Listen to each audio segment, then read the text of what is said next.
students to the massive open online course on money and financial markets.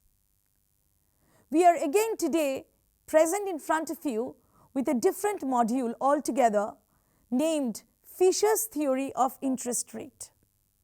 In this module, we are going to learn about the theory of interest rate using the classical approach of Fisher. We are going to learn also about how agents make their decisions on savings and borrowing, and how equilibrium is attained in the money market, leading to the determination of the rate of interest. And once we understand that, we would try to differentiate between the real interest rate and the nominal interest rate. And finally, we are going to focus a bit on the loanable funds theory before we conclude this module. So we begin this module by asking a very simple question. What do we really mean by the interest rate? Now, an interest rate is basically the price that is paid by a borrower whom we generally call the debtor to a lender whom we call the creditor for the use of resources during some interval or during some stipulated period of time. The amount of the loan that is lent out is called the principal, and the price that is paid is typically expressed as a percentage of the principal per unit of time, and this unit of time is generally stipulated till a year. Here, when we talk about the interest rate, we focus on three things. One, short term; second, risk-free; and thirdly, real rate. Now, what do we mean by real rate? Real rate is the rate that would prevail in the economy if the average prices for goods and services were expected to remain constant during the period of the loan. And when I talk about risk-free, it means that it is a rate on a loan whose borrower will not default on any obligation. Short term, on the other hand, means the rate on a loan which has 1 year to maturity. In the context of Fisher's classical approach, we find Irving Fisher analyzing the determination of the level of interest rate in an economy by inquiring, why do people save? He basically starts by asking this question, why do people save? That is, what is the reason behind the fact that they do not consume all their resources? And naturally, his second question is, why do people borrow? So we try to outline this theory in the context of a very, very simple economy. This economy contains only individuals who consume with their current income. So we are not considering any individual who are depleting their past savings or who are borrowing for consumption. So here we consider only consumers who are consuming only their current income. But it is a fact that they do not consume their total income. Some part of their income is left unconsumed. This unconsumed part of their income is left for the firms to borrow, who borrow this unconsumed income as loans. And they do so in a market where savers make loans of resources to borrowers and projects in which the firms invest. So we find that the interest rate on loan embodies no premium for default risk because borrowing firms are assumed to meet all obligations. So the point that we had raised before, that there will be some sort of risk-free, this is basically that risk-free where the borrowing firms are able to meet all their obligations, and hence there is no premium for any type of default risk. Next, we come to the question of how do these agents take decisions on savings and borrowings. Now, what is savings? Savings is basically the choice between current and future consumption of goods and services. So, some individuals save some of their current income so that they are able to consume more in the future. So, basically what is savings? Savings is some unconsumed part of my income which I am keeping for my future consumption. I am not consuming it at the present moment. A chief influence on the savings decision is the individual's marginal rate of time preference. What is marginal rate of time preference? It is the willingness to trade some consumption now for more future consumption. So, as I just explained that there are certain consumers who keep some part of their income for future consumption. So, how much a consumer consumes now and how much he leaves for his future consumption is what is called the marginal rate of time preference. And we have to keep this in mind that individuals in an economy differ in their time preferences. Some people, they may have a rate of time preference that leads them to forego current consumption for an increase of 10% in their future consumption, while there can be others who save only if their future consumption possibilities will rise by around 20%. Next, we come to another very important point that influences the savings decision, and that is obviously income. Generally, whenever individuals have high current income, it means the person will be able to save more, although we have seen time and again that people having the same income level may have different time preferences. And the third variable which affects savings is the reward that a consumer gets for savings, which is basically the rate of interest on loans that the savers make with their unconsumed income. In other words, these savers are loaning out their unconsumed income to borrowers, and the rate of interest that they receive for that is basically their reward for savings. So, the interest is what the borrowers pay for their loans, and it makes greater future consumption possible. Now, as the interest rate rises, each person becomes willing to save more and more, given obviously the person's rate of time preference, because as I have already said before, the rate of time preference varies between individuals.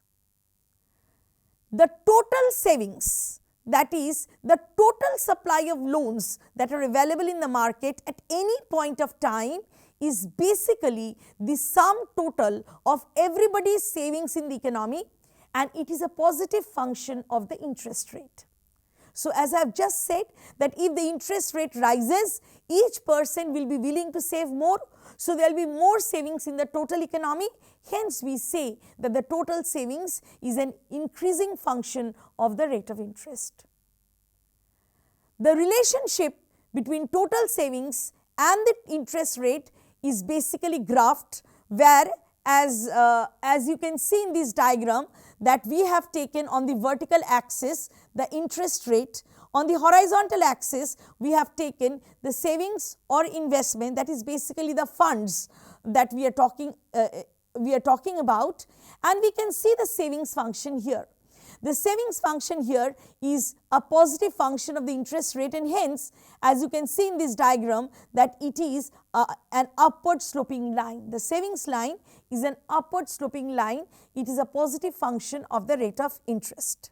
So, the question that I have for you students is this: what essentially do you mean by the marginal rate of time preference?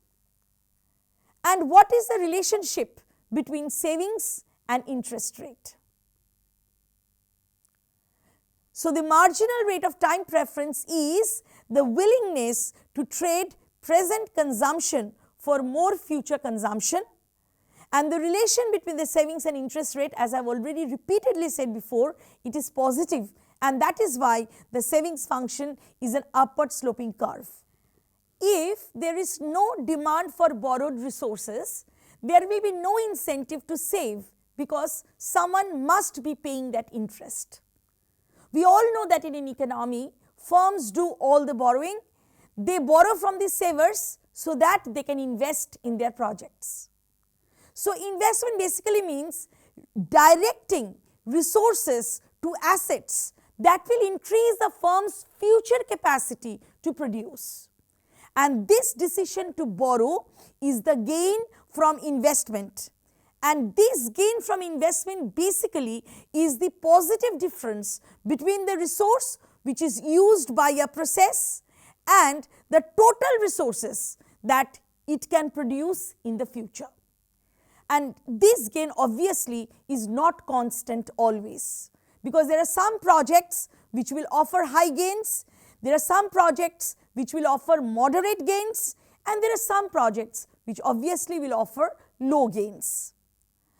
Firms will basically direct the borrowed resources to projects in order of their profitability, starting with the most profitable ones and then proceeding to those with lower gains.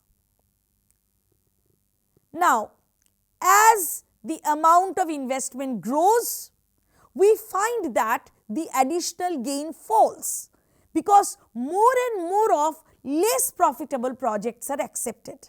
Now, the question is why? It is because as the amount of investment grows, the initial amount of funds that were invested basically is borrowed by projects which have more and more gains. And then, as I said, that ultimately less profitable projects will use those borrowed funds. So, that is why we are saying that as the amount of investment grows, the additional gains will fall and more of the less profitable projects will be accepted. So, in other words, we can say that the marginal productivity of capital is going to fall. The firm will invest as long as the marginal productivity of capital exceeds or equals the rate of interest. In other words, firms will accept only project whose gain is not less than their cost of financing. If the rate is high, there will be only limited borrowing and investment. At a low rate, more projects will offer a profit and the firms would want to borrow more. And this negative relationship exists for each and all firms in the economy. So, what we find basically is that the economy's total demand for borrowed resources is a function of the interest rate. And since it is negatively related to the interest rate, as I have just explained all this while, we can say that the demand curve for the borrowed resources will be a downward sloping line. I am again going back to the figure that I had shown. In that figure, you will find that the demand curve, as you can see here, the demand curve for borrowed funds is a downward sloping line. And I have already explained that the supply of the borrowed funds is an upward sloping line, and all the functions are related to the rate of interest. Now, we saw the point where the demand curve and the supply curve intersects is basically the equilibrium rate of interest. Now, in the next figure, what we show is that this equilibrium rate of interest I is determined by the intersection of the demand and the supply curves D and S. The Fisher's theory basically emphasizes that the long run level of the interest rate and the amount of investment depends on a society's propensity to save and on the technological development. Say, if there is an increase in the technological capability, production will become cheaper. This will lead to an increase in the gain on investments, and ultimately this would also lead to a higher marginal productivity of capital. Now, this would also lead to an increase in the firm's desired investment and borrowing, and ultimately it is going to lead to an upward shift in the demand function. If we look at this diagram basically shows this. So if you look at this diagram, we have interest rate on the vertical axis, we have the savings and investment on the horizontal axis. As I have already said before, the demand curve is basically a downward sloping line, while the supply curve for borrowed funds is an upward sloping line. Where the initial demand and the supply curve intersect, we have the equilibrium rate of interest at I, and the total demand and supply for funds are equated at SL, is equated at SI. Okay. Now, what happens when technological capability rises? So this means there is going to be an upward shift in the demand curve. So the demand curve shifts to the right, upward. So now the demand curve basically is D star and not D. So D has shifted rightward to D star. It intersects the initial supply curve S at a higher rate of interest I star and a higher amount of savings and investment SI star. So we see that the shift from D to D star basically prompts a rise in the equilibrium interest rate I to I star, and it also leads to an increase in the equilibrium borrowing and investment from SI to SI star. Students, please keep this in mind that we are dealing with the case of an increase in technological capability. I am repeating this once more. An increase in technological capability basically leads to the fact that production becomes more cheaper, and since production becomes more cheaper, it will increase the gain on investments, leading to a higher marginal productivity of capital, and that is why there will be an increase in the firm's desired investment, and that is why they will also lead to an increase in their borrowing and lead to an upward shift in the demand function. So that is why we can say that an increase in technological capability basically leads to a rightward shift of the demand function. Coming to the next scenario, if suppose individuals suddenly grow more willing to save, they want to save more, what happens in that scenario? Now, if they want to save more without any change in any other relevant variable, this basically amounts to what? To a fall in their marginal rate of time preference. I had already explained to you before what is the marginal rate of time preference. That is, what is my preference of my present vis-a-vis my future consumption. So in this case, when there is a fall in the marginal rate of time preference for an individual, obviously the supply of the loans function would shift downward. The savings function would shift downward from S to S double dashed, and savings would be higher at every level of the interest rate. So as you can see here, the savings basically, the initial savings schedule was S, but due to more willingness to save, the savings schedule shifts rightward from S to S star in this diagram. So initially the rate of interest was I, while the amount of savings and investment was given by SI, but due to willingness to save, we find the savings schedule making a rightward shift, which basically implies that at any given rate of interest I, let me assume that the same rate of interest prevails, that at the same rate of interest a person would be willing to save more. That is the meaning of rightward shift of the savings function.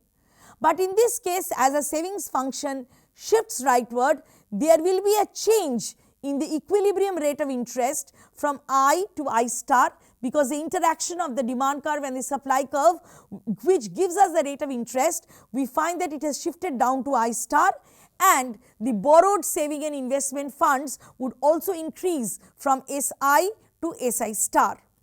So now we have analyzed two scenarios. One is an increase in technological capabilities, and second one is a willingness to save more. Now the question that I have for all of you is this: what is the optimal condition to invest, or up to when investment will take place? Say there is an increase in technological progress. What will happen to the interest rate and why? The answer to this question is, obviously we will invest till the situation where the marginal productivity of capital is greater than or equal to the rate of interest. Increased technological progress will make production cheaper, so there will be gain from investment. As demand for borrowing increases, there will be a situation of excess demand, and so to maintain equilibrium, the interest rate is going to rise. Next, we come to the concept of the real rate and the nominal rate of interest. The real rate of interest is the growth in the power to consume over the life of the loan, while the nominal rate of interest is the number of monetary units to be paid per unit borrowed and is in fact the observable market rate on a loan. Whenever there is, suppose in an economy there is no inflation, in that case obviously the nominal rate and the real rate are equal, there is no problem. But obviously this type of a world is an utopian concept, inflation always exists. So in the presence of inflation, the nominal rate is different from the real rate. This is because during inflation, savers, they demand a premium above the real rate as compensation for the expected loss in the purchasing power of their interest and principal. And this relationship between the inflation and the interest rate is what is called the Fisher's law. I have the equation in front of you. Fisher's law is expressed as 1 plus I, which is equal to 1 plus R into 1 plus P. Here I basically denotes the nominal rate, R denotes the real rate of interest, while P denotes the expected percentage change in the price level of the goods and services over the loan's life. In other words, we can call it also the expected inflation rate. Now in the previous equation we find that the nominal rate I reflects both the real rate and the expected inflation. Also, the compensation demanded by savers applies to both the interest payment and the principal, because a left hand side variable is 100% plus the interest rate or the full loan plus its interest. So the whole previous equation that we have can really be simplified into a very simple form. It is I equal to R plus P, where the values of I from the previous equation cancels each other out, and the value of Rp, that is a product R into P that we have, can be ignored as it is very small. So suppose for example the real rate of interest is around 3%, which is basically 0.03, and the expected inflation rate is 5%, which is basically 0.05. Then when we make a product of R and P, that is Rp, it comes out to be 0.0015, which is extremely small to even consider it. Now we can now say that the Fisher's theory disregards the power of the government to create money, and governments often large demand for borrowed funds, which is frequently immune to any sort of interest rate. Also, Fisher's theory does not consider the possibility that individuals and firms might invest in cash balances. Fisher's theory basically has been expanded to encompass these two situations which I just explained, which produces the next theory of interest, which we call the Loanable Funds Theory of interest. So here again the interest is also determined by the interaction of the demand side and the supply side forces. Firstly, the total demand for funds is now determined by the firm, the governments, the households of the individuals which carry out a variety of economic activities with those funds. Here also the demand is negatively related to the interest rate except for the government's demand. The second force affecting the level of interest here is the total supply of funds by the firms, the governments, the banks and the individuals. Supply here again is positively related to the interest rate if all other economic factors remains the same. So again in equilibrium we find that the demand for funds equals the supply of fund as was in the Fisher's theory. Here too intersection of demand and supply of funds gives us the rate of interest. So equilibrium extends through the money market, the bond market and the market for the investment assets. So a very simple question I have in front of you. Why do the nominal rate has to be adjusted during inflation? Why in the simplified version of Fisher I equal to R plus P we ignore RP?